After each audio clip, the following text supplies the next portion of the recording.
Hello and welcome. Are we live? We're not live. And we are live. Sorry about that. Hi and welcome to another Sunday sports session from Made in Midlothian. I am Renee Bell. So if you're watching, if you can say hi, that would be great. It's always nice to know people are there. And if you're watching this later, you can still comment. I will see your comments and you can still ask questions. I'll look at them later. So tonight's session is why should I buy from you? So it's going to be about identifying your own unique selling points and how you can communicate that to customers. So hi Chandra. Oh, it's lovely Chandra. Um, so cheers. I have a very Jerry, um, and it is fairly delicious. This is Lucy's Cocktail Bar are doing um, tutorials on how to make cocktails during lockdown. So it's been a top favorite of my husband's to look at every week. So a little bit about MIM.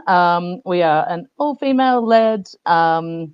We started off as a volunteer group and we've moved into being a community interest company. And we deliver music, literature and stories and market, which this is part of our market sort of program to help small creative businesses and self-employed creatives and artists.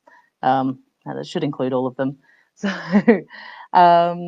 this is our new sort of online adapted program. So what we have on this week, we have our weekly art exhibition is out that was posted Friday night, and the theme was healing. And the next theme is resilience. So that's the last one. You can catch up still if you send us in the previous weeks. You're more than welcome, and we'll put it together all together at the end into one last film. We have our Midlothian Makers Market. Of course, that's open to posting, and we encourage people to post their mates in there. They've been doing really well. Lots of sales. I've seen lots of sales, and so have other people. We've got our late night shopping on Thursday night, so encouraging people to pop on and support their local makers and have a bit of retail therapy. Um, we have our second kids virtual choir. The submissions have just opened. They're due very soon on the 12th, so make sure you get that in there. Yes, Chandra, it is a yummy cocktail. And so if you saw the last video, High Hopes was absolutely gorgeous, and all the kids watching it. I mean, I know my kids watching it were absolutely delighted to know that they're a part of it. So don't miss out. It's free. And we have next Saturday night. Thank you, Made in Midlothian, which I suspect is Kevin, the lovely Kevin, who's been doing loads of helping for us, really boosting the market group. Is saying next Saturday night we have Mary Jane Patterson. Am I saying Mary? No, I think I'm saying it wrong. I'm Australian. It's not my fault. So she'll be on live, I believe. Is it live? Possibly live. And we've got My Music Monday, where we'll be showcasing a newly found local Midlothian artist. And Tuesdays at 7 p.m. we have Teddy and Doggy. So don't miss that. That's for under sevens, and you can catch up as well if you've missed them. Our kids absolutely love it. Surprisingly glued to it. It's very sweet. That's by Samantha Cochrane. Um, and she's one of our local authors, lives in Bank, and she's performing them herself, which is really lovely. And then we also have these weekly sessions. And if you like what we're doing, I've attached our crowdfunder. It'd be great if you can donate, but we don't expect people to. Um, and if you can't donate, don't feel any pressure. You can like, you can comment, you can share, you can show your support in so many other ways because we know loads of people are struggling right now. So Susie's saying hi. Hi, Susie. Lovely to see you. And so I was saying it right. Mary is saying I'm saying it beautifully. Not sure Australians say anything beautifully, do they? um, So you can ask me questions along the way. I'm going to give you a little bit of chat. And yeah, feel free to pop any questions in. But also, if you've got anything that's been successful, please let us know about it. It's always great to share the things that are working for you. This is mostly me sharing the things that are working for me. So it's nice to have a bit more of a balanced approach to that. Oh dear, I'm fairly certain I can hear one of my small children coming through. Yeah, it was going to happen one day. So bear in mind whilst I shout at a small child. Is he coming? Maybe not. We might be saved. They are not going to bed well tonight.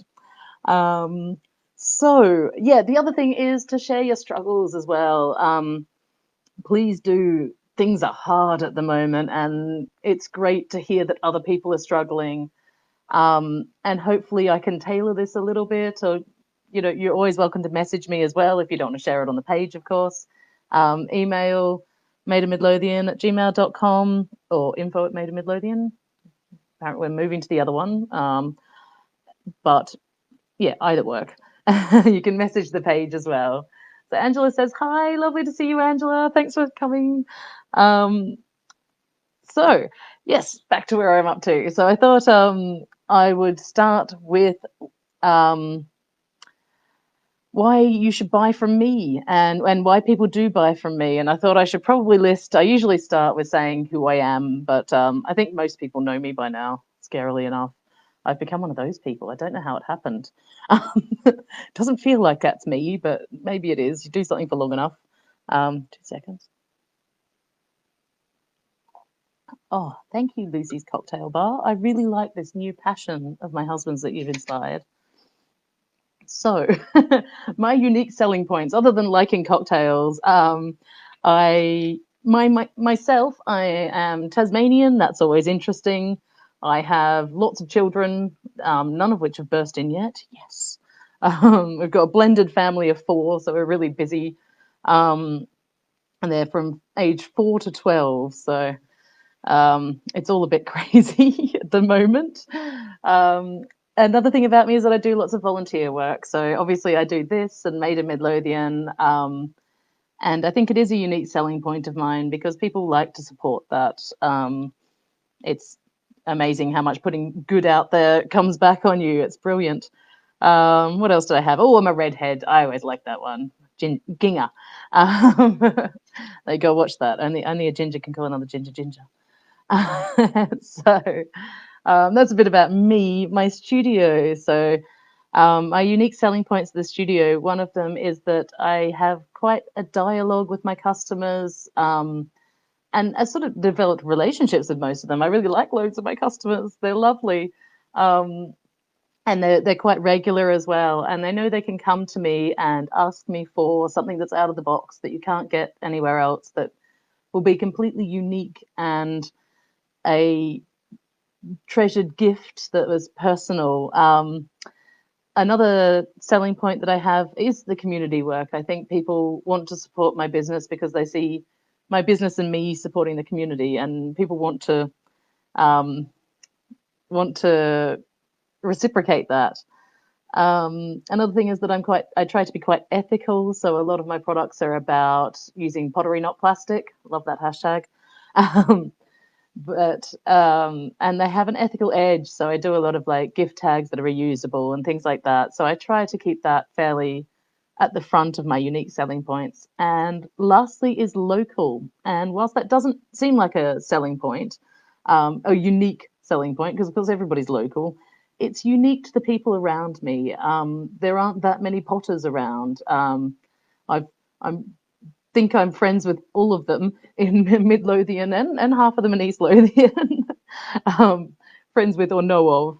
And so around me, I am unique that way. So it's always worth remembering those things. And another one is that I'm a small business, and people want to support the local economy, and that's all about small businesses.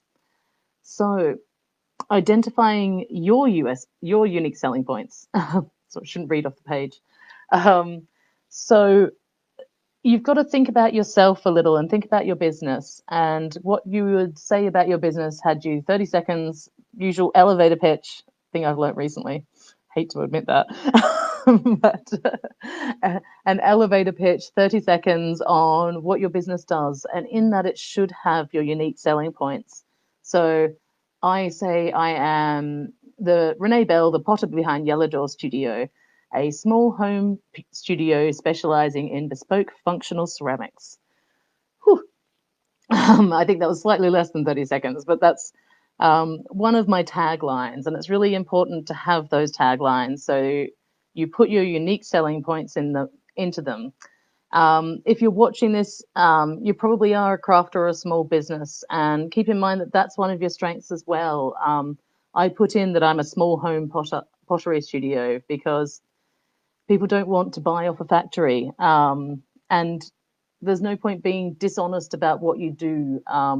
It is so much easier to sell yourself honestly than it is to try and pretend that you're a big shot producer or that you are a factory that actually pretends that they're a small hometown potterer. Um, Being, true to yourself makes this all so much easier. And it makes it easier to identify your unique selling points as well. So one common mistake about that is that people think you need to have a unique product to have a unique selling point. And actually, of course, most people don't have a unique product. Um, but the things that you can think about is, do you have a uniquely made product, or a product that you have a product, but it is unique? It's the same product as everybody else, but you make it differently each time. And that is a selling point. People want one of a kind. Another thing is whether it's ethical. Obviously, being environmentally friendly and ethically sourced, sustainable, all those things are really important to people right now, and great unique selling points. And you can feel good about yourself too. Um, and whether it's handmade, obviously, again, that's really a unique selling point right now. People want things that are handcrafted, um, one of a kind art, or whether it's made to order specifically for them. Another thing to think about is whether it is sort of solves a problem of, even if that problem is needing a unique gift for somebody or a life improvement thing, um, it solves a problem. And um, you've got to identify those problems and then have the solution for them. And those are unique selling points. Um, but of course, the most obvious and often the most overlooked is yourself. Um, you are the most unique part of your business, and people want to know about you, and people want to know who's making their stuff and who they're supporting. And it is um, one of the easiest selling points to get across, in my opinion. It takes a lot of bravery, but that doesn't make it necessarily hard. Um, you've just got to do it and don't think about it. Don't look back at it. So I'm going to have a breath. So is there anybody else joining us? Who have we got? I got a few. Um, I can't see my stats. Oh, we've got 12 of us here. If you're watching, please do say hi. It's lovely to know you're there. And as I say, it'd be great if we could start sharing some of the things we're coming across, because this is just me sharing my ramblings. I would love to hear your ramblings too. Um, so where was I up to? Oh, it was up looking at the customer's point of view. So when looking at your unique selling points, you can look at yourself and your business, but you can also look at what you're offering that's unique. And that's putting yourself in your customer's shoes and thinking about what their motivation is for buying your product, what problem of theirs that you're solving, what thing have they always wanted that you're giving them, what their story is, and how you can fix that or improve it or address it.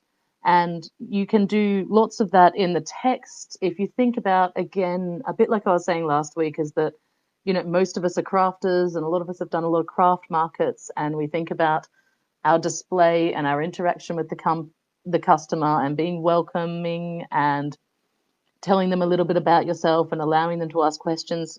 We need to translate that all into posts and what you put out there online. And So part of what you're doing there is you're conveying those stories to them that you might tell them at a craft fair.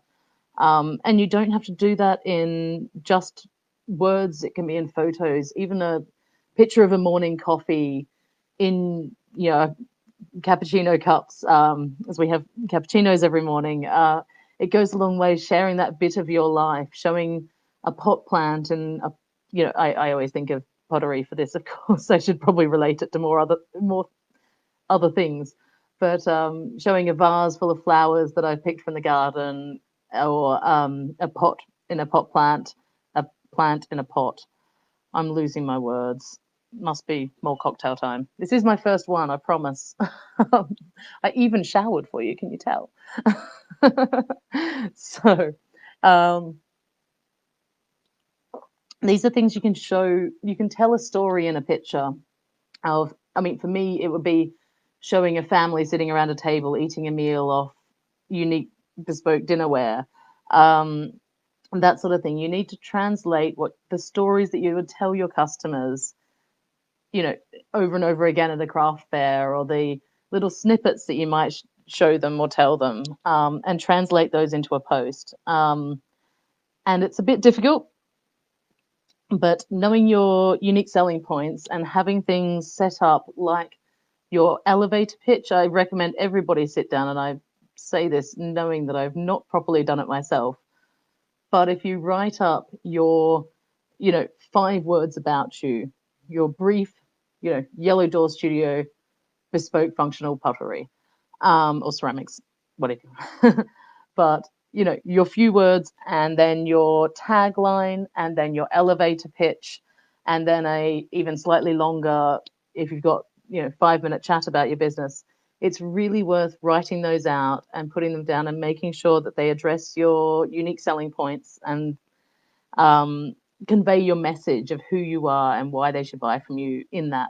And it will actually save you so much time in the long run, because if you're getting yourself out there on things like Facebook, which obviously we're all on Facebook, pardon me, you'll be um, you'll be putting things like that in a lot. There's a lot of like social Saturdays and things like that that you can be part of that can really grow your following. But do keep in mind you want people that are invested in you. So it's not all about the likes. It is about getting those true fans of your work, those people that are invested in you.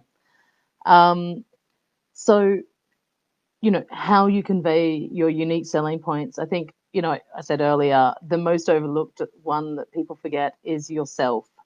Post about yourself. Tell us about your life. Tell us about what you do and how you make it, and what processes you go through. Share your progression and your development. People want to be invested in you, and seeing your progression as an artist makes them see that your work is valuable and will be more so in the future. So that sort of dialogue with them, and telling them stories and having really clear messages about who you are and what you're about. Um, and people love stories. Everybody loves stories. Tell them a story about, for me, about the history of ceramics. Tell them their story. What have they always wanted?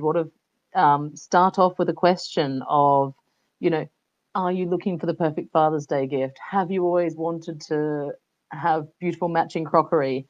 Um, you can start with telling them those things. But most of all, tell them your story. How did you start? Why do you love it? Um, People want to hear and know about who made them. And yeah, it's your most unique selling point, I think, as a crafter or an artist, or any of the small creative businesses, whichever labels you want to give them, um, is your business and you. And that's what people are buying most of the time. So sharing that, especially at this time where people are really reaching out to support people, they want that sort of thing. Oh, hi, Kathy. It's lovely to see you. Um, that's me pretty much done. if anybody has any questions, please ask me questions, challenge me.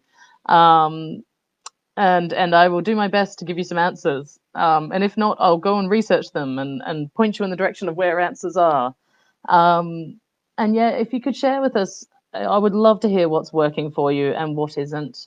Um, things that I'm being quite selective at the moment and tailoring a little bit, because currently I have quite a lot of custom orders on. So you'll know if you go onto Yellow Door Studio, a lot of my posts aren't actually showing my work. They are showing a little bit of my life and the processes. And that's about sort of building that customer base and building that fan base, rather than getting orders now, because actually I'm a little bit busy suddenly having to homeschool children, and Maid of Midlothian's very busy at the moment. And the pottery is very busy too. Suddenly everybody wants dinnerware. I put a post up recently saying, what's going to be next? Everyone wants pasta bowls right now, which is unsurprising given the lack of pasta in shops. So I was like, what is going to be next? Oh, hello, Bernadette. Lovely to see you. I saw you just earlier. Bernadette is doing the food art classes for the Woodburn Art Club kids, which is lovely. She was dropping around a little parcel for my eldest to decorate cupcakes. Um, oh, yes, Chandra is reminding me, thank you, Chandra, that you can view the previous support sessions. So you can always go back. She's put a link in there for you. It's under the Midlothian Creatives. Um, and Angela is saying she finds putting videos up or pictures, of herself interacting, um, and she feels like she's meeting her customers. And yeah, that's it, absolutely spot on. People don't particularly react to posts without pictures, and we kind of know that, but actually it's becoming more and more about video and being able to properly interact with your customers in that way. I found the same too. Putting any videos of myself up gets far more interaction than anything else. That and snippets of my life. People want to see what it's all about. As I always say, I am not necessarily the best at all these things. Don't go looking at my page and going, she's not doing this, this, and this. I have a terrible habit of always prioritizing Maid of Midlothian over my business. um, so often have a look at Maid of Midlothian and all the things we're doing there rather than my business. I do a bit of that, but as I say, right now I'm actually kind of scaling back and looking at my customer base and it moving in a different direction, um, where it is more about having those relationships and working towards my unique selling points, which is people being able to ask for a dinner set that matches their kitchen or that, feels they suits their personality, that sort of thing. But yes, thanks so much for putting that on, Angela. It's a good reminder because it really is, something that is working for people right now, and it's not the first person to say that.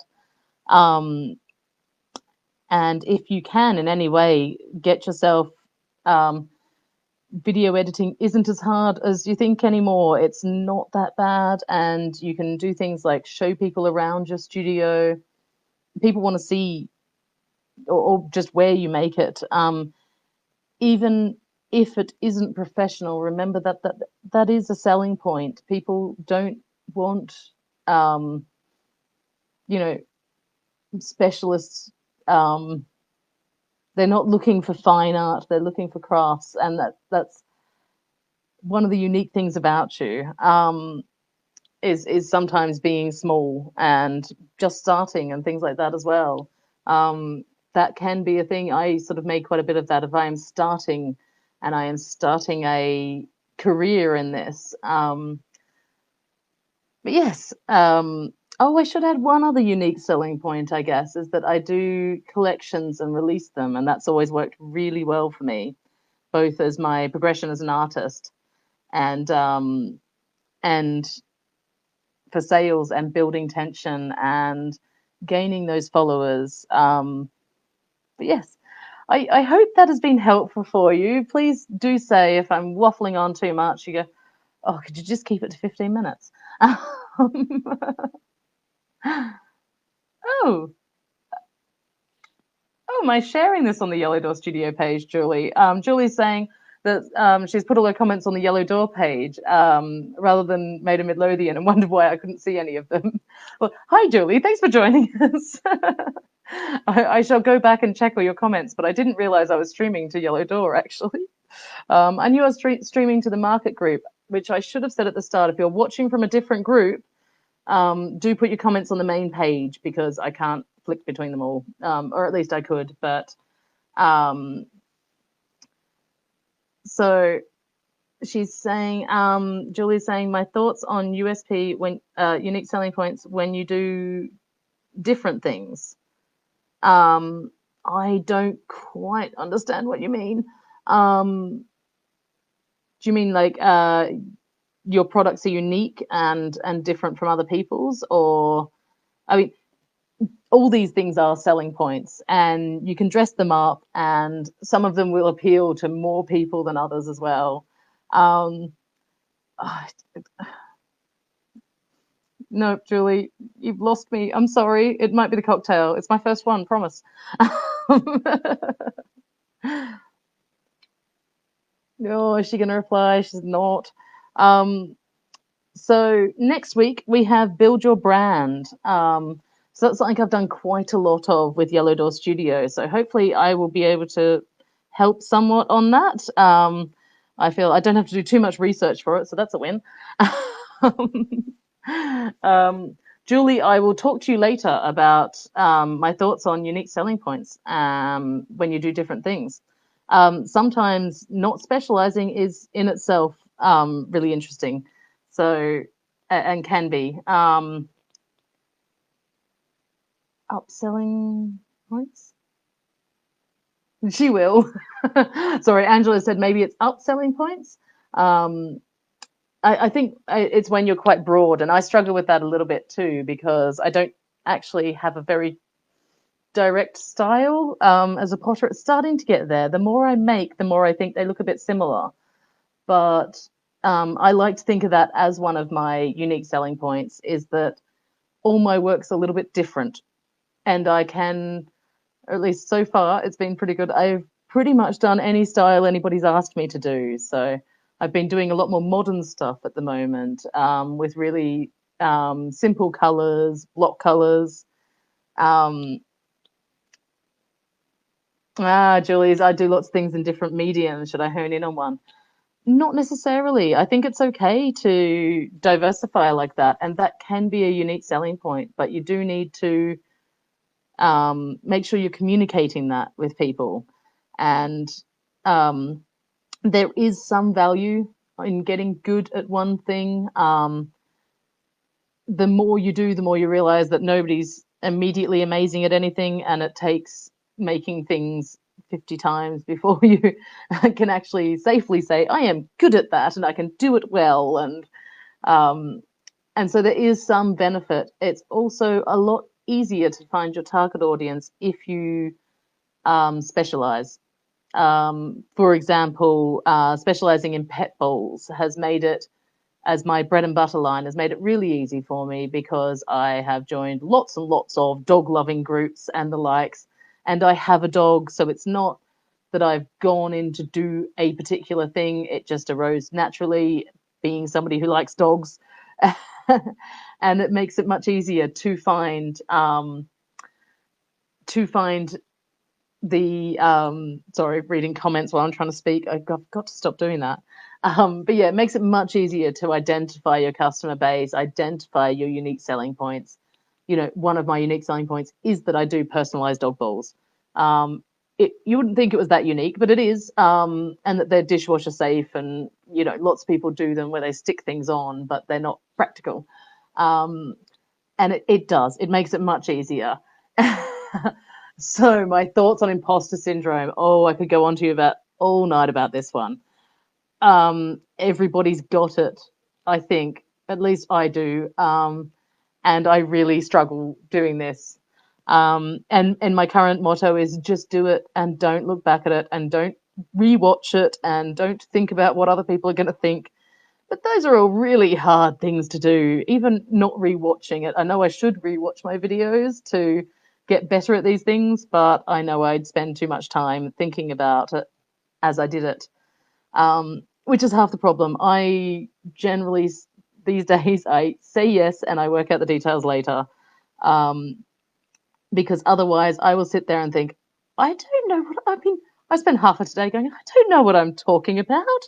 I've only just learned what unique selling points are.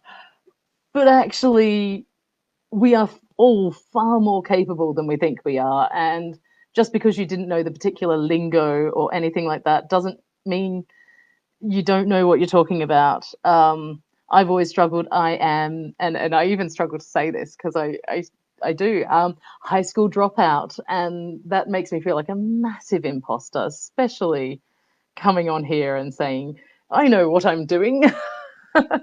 um, it doesn't come naturally. None of this, people think this is just the way I am. It's not. This isn't my normal setting or anything like that. I just said yes because it. I think I feel somebody else had this idea. Surely it wasn't me, was it? It might have been me. I do have a lot of ideas. But yeah, just saying yes and not thinking about it. And we do. And if you go back to one of my previous sessions of just sell your shit, you'll never think it's good enough, and you won't think any of your work's good enough. I still don't.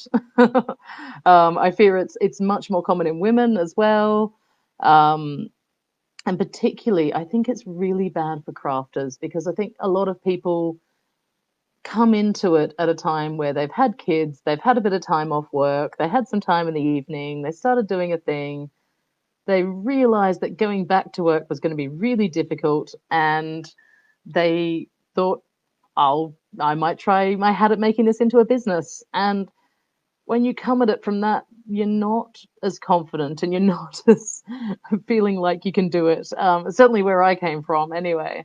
And yeah, it takes a long time to just do it, and I still don't think my work is good enough. Half of my orders I send out and I still worry that I'm going to get a message saying it's not good enough. um, and I don't think that's ever going to change. um, oh, apparently they're having trouble playing this video. um, I'm not sure whether I'm still on or not. I'm just going to write a wee comment. um,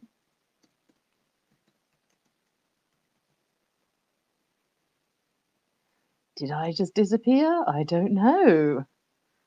um, if I'm not disappeared,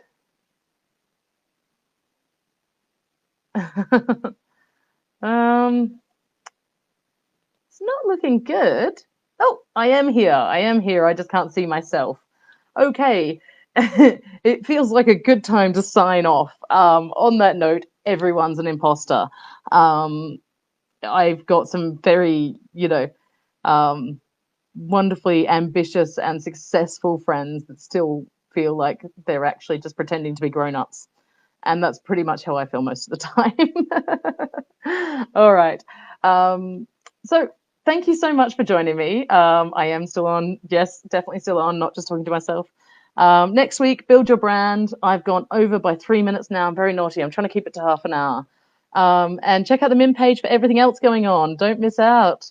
Um, we will see. Mary is saying she's still here as well. We'll see you next Saturday. And yes, thank you so much for tuning in. I hope it was helpful. All right, bye. I'm still on, aren't I? Yes.